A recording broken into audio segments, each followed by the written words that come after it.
How to remove smart Spotify friends activity. This is what we are going to talk about today in this video. Make sure to subscribe to the channel. This really helps a lot. So without any further ado, let's move into the video.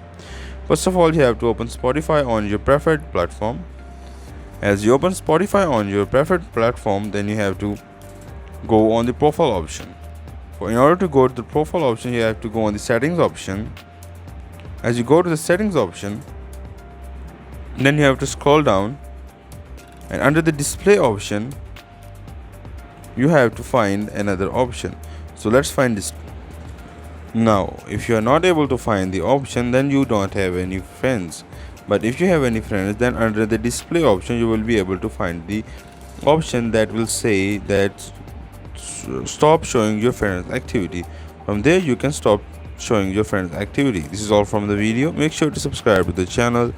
This really helps a lot. So without any further ado, let's hit the like button. Thank you.